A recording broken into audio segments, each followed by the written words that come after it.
want that one? Oh, yeah. Well, you're going to be disappointed. I'm not buying it. It's big. Have that one. That was my one Styx album I needed. I don't know which one. That's two of us.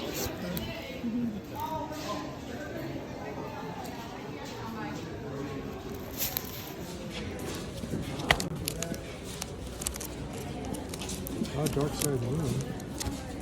Let's pick up that.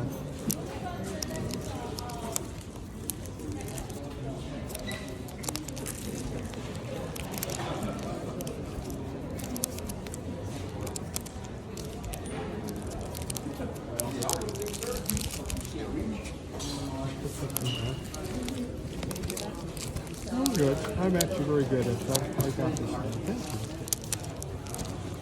you.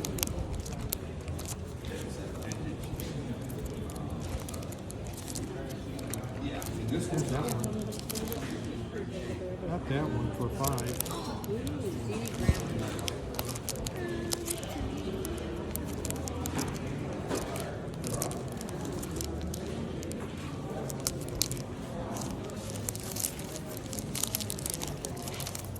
Greatest album ever made, right there. Greatest album.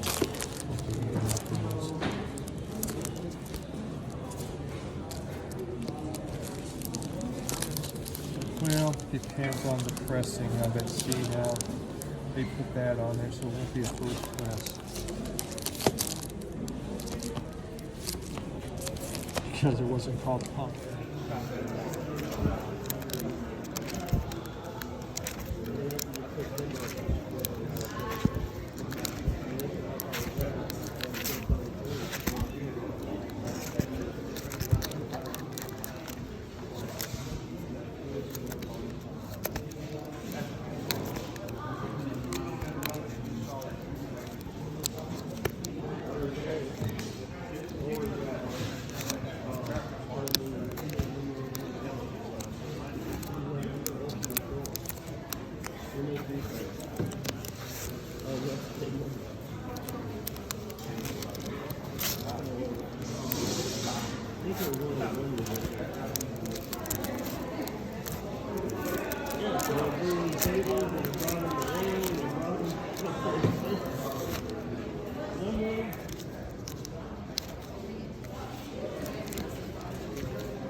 $10.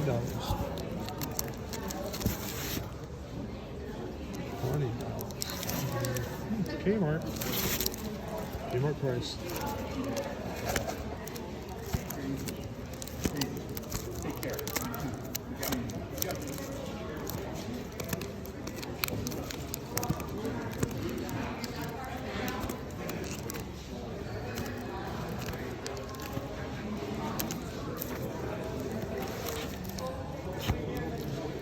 Just lots of country.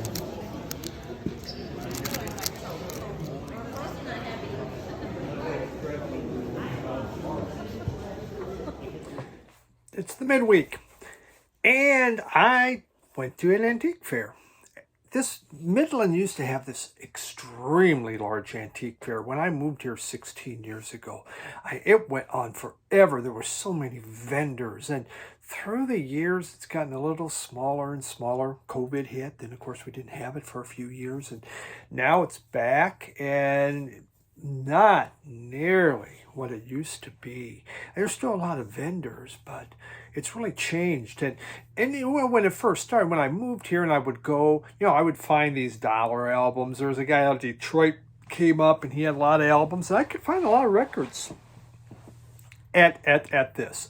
Through the years, I've noticed, though, as people, this vinyl. People want vinyl. oh my God, this must be worth something. I remember one vendor I went to, it was a hot day, and all his records are sitting out in the hot sun. I didn't even bother looking. It's 90s. His records are sitting in the hot sun. Screw that. I don't care what he would have had.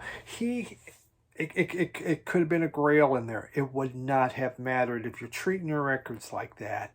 They can't be that good. But I've found less and less. So we went this year. I don't go, we have it in the spring, we have it in the fall, and I don't go every time just because I don't find anything. And it's large. I mean, I find things that are, kind of would be neat, but I'm not going to pay for it. So I went. They did have 3 record vendors there. I went through their stuff. Generally, what I found was a lot of very overpriced records. Just $20 on this. It doesn't matter. They don't know. There's no knowledge of pressing or anything. Just $20. $5 for all these. Yeah, the covers are really beat up, kind of scratchy and that, but it's vinyl. It's got to be valuable. And it was disappointing. I find that more and more as I go.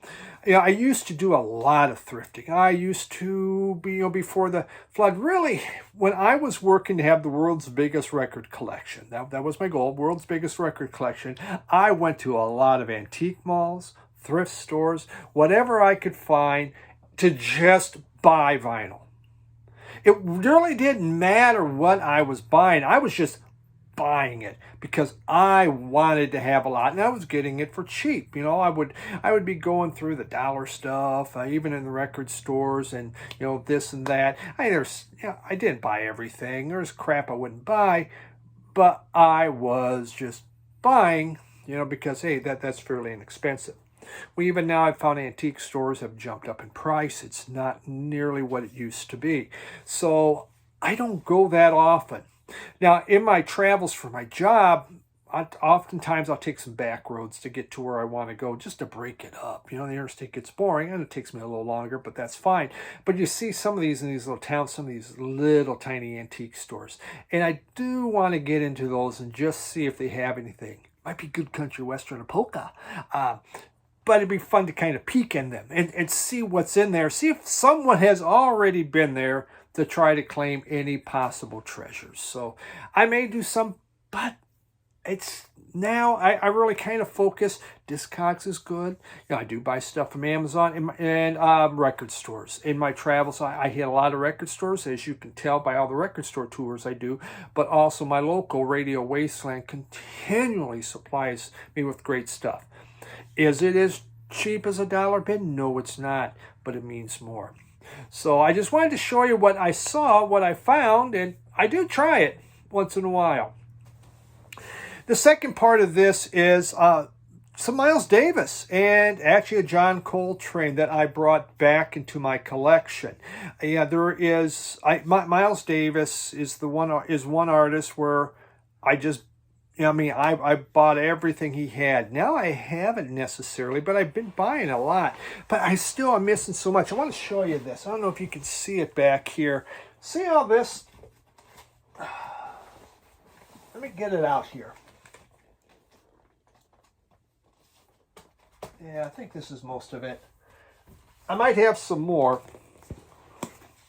These are Miles Davis albums that I don't have the cover for from the flood. I tried to save every bit of Miles Davis I had, except my Mo-Fi Bitches Brew that somehow eluded me and is now in a dump. But I've slowly been finding some stuff. But that's a lot of covers on a lot of Miles Davis that I'm really trying to find. So now it comes to the fact that how much do you want to pay for it? What do you want to do? And sometimes it's this quandary that we have as collectors. Do you need the super expensive pressing? Is it that important to you that you're just going to play that? Or are you buying it as an investment? Something, I think it'll become worth something. And that's what you hope. And I fall in between that, and it kind of bugs me at times that I'm so wishy-washy on it. But let's go through some of this. And I just got the cover for one of mine. So the first one I want to show you, and I haven't even opened this, and I've had it for a while. And this is Relaxing with the Miles Davis Quintet. You know, wow, you haven't opened it. What's up with that? You know, are you holding it for its value to go up? Yeah, those thoughts are there. I'm not going to lie to you, of course. And here I have the original. I just need a cover. I just need some. This is what I play. That's why I hadn't opened that up. You know, I got a nice stereo, and it was donated to me after the flood. It's great. But can I tell the difference? Can I tell the difference? Did I really need to have this? Well, I was looking for a cover, though that's not really the cover for this. It's not quite the same thing, but I do have this original. This album came out, I believe it was in 58 when they put it out. Recorded in 56 when Miles Davis was getting ready to leave Prestige, and Prestige says, hey, you need to make a bunch of albums. So they went in within a day or so. They recorded like 4 albums worth, Relaxing, Cookin', 2 others. And so they did those, and then Prestige took those and separated them out and slowly fed them as Miles Davis went over to join Columbia House. So Relaxin' it's hard bop, bebop hard bop in there, but it's like it says, it's relaxing. So it's a little more ballady, a little more mid-tempo to ballad. You know, it doesn't have that super fast finger popping stuff. Very good. It's a good album. Am I a huge fan of the Prestige stuff? Not so much. I like his other stuff better, but I have this. Yes, still sealed, still trying to decide, but I can listen to it anytime I want. Then his next, this came out. Let's do this. I bought the Mo-Fi for ESP. It's called ESP because this was the very first album done by the new Miles Davis quintet, the second quintet.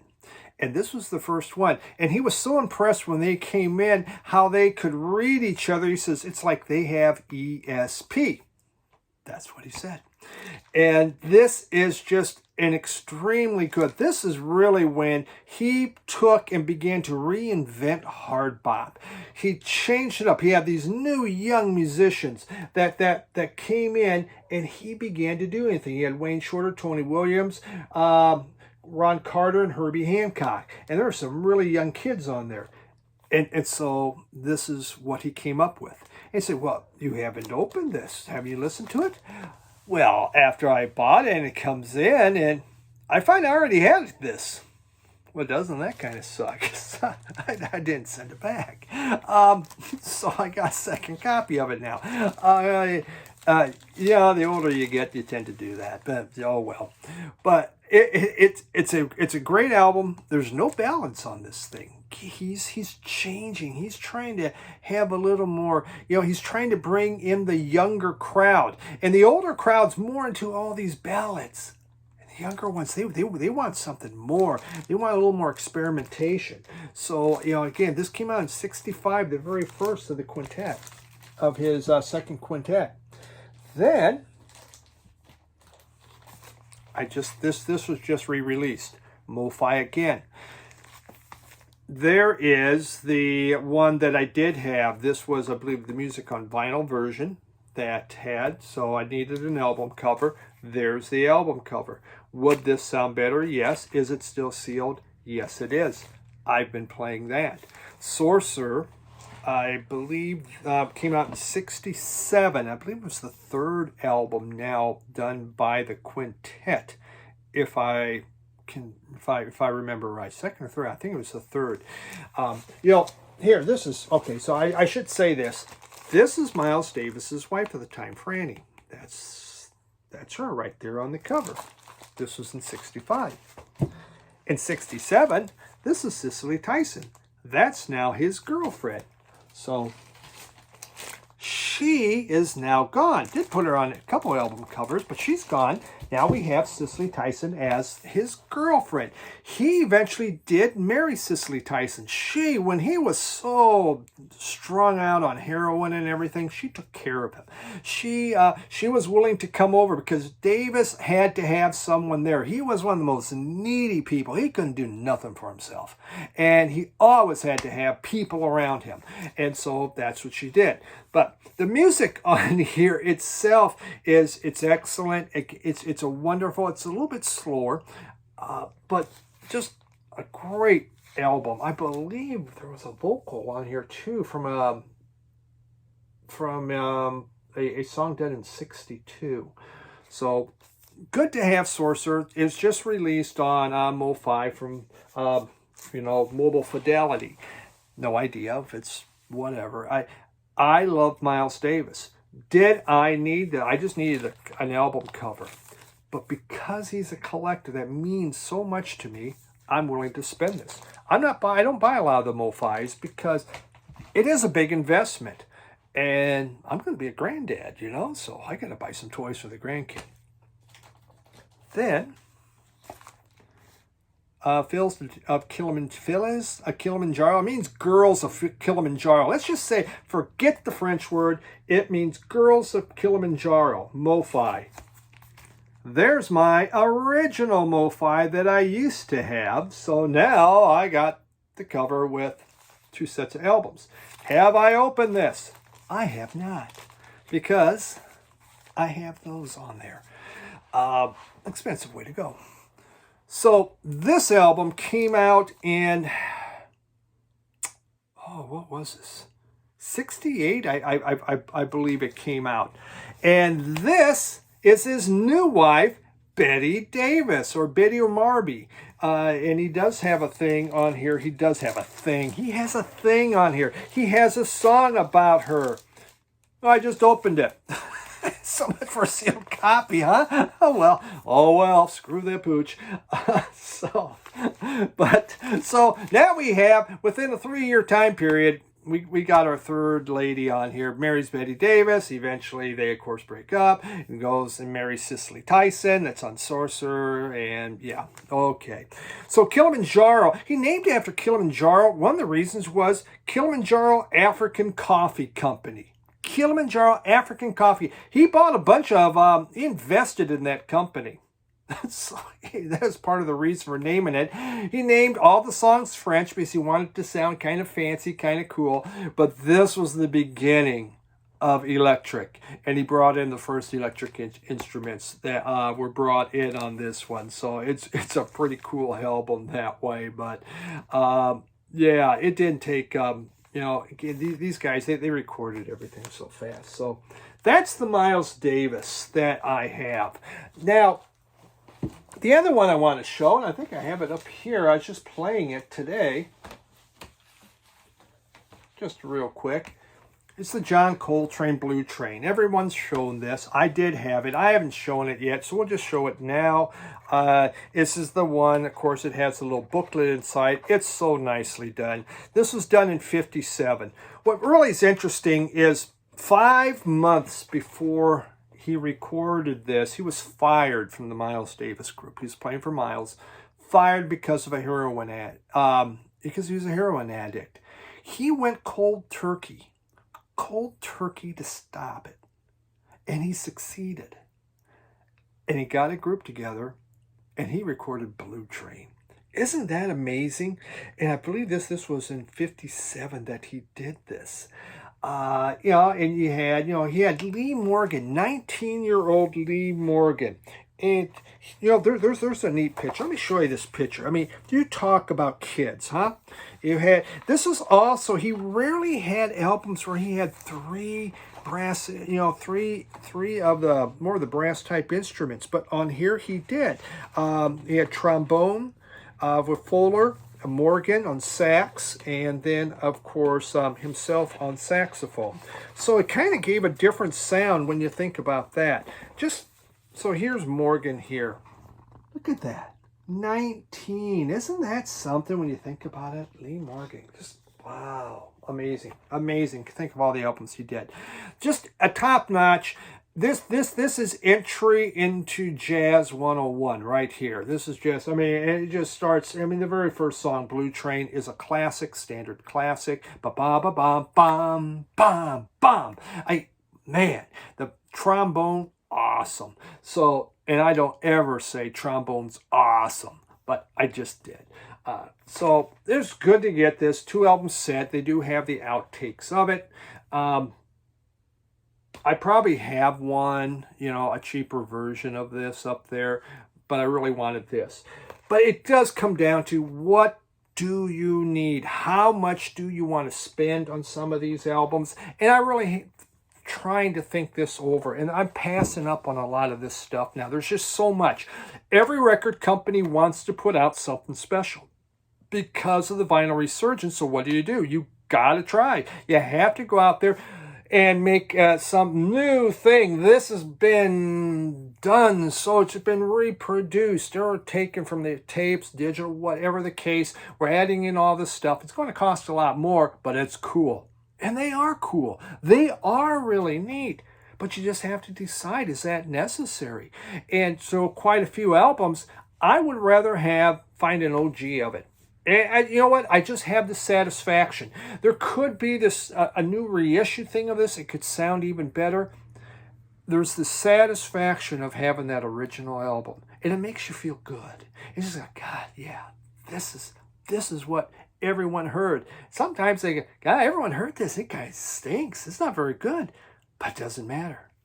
It was originally what came out, and so I have tried to kind of push back on some of this. There's a lot of these MoFi's coming. I mean, Mobile Fidelity, yeah, MoFi's coming out. I'm just not buying them. It's not necessary when you have when you're trying to have a smaller collection. I'm just picking and choosing what really means something. Miles Davis means something to me. That's important. There aren't a lot of other artists that mean that much to me, and I'm not a big jazz head, but he speaks to me. So that's my thoughts, which I really don't even know where I went with the whole thing, because this baby was a complete ramble. But thanks for rambling on with me, and rambling on, sing my song. Okay, we're really going off track. Thanks everyone for coming in. I gotta go make dinner now. Bye.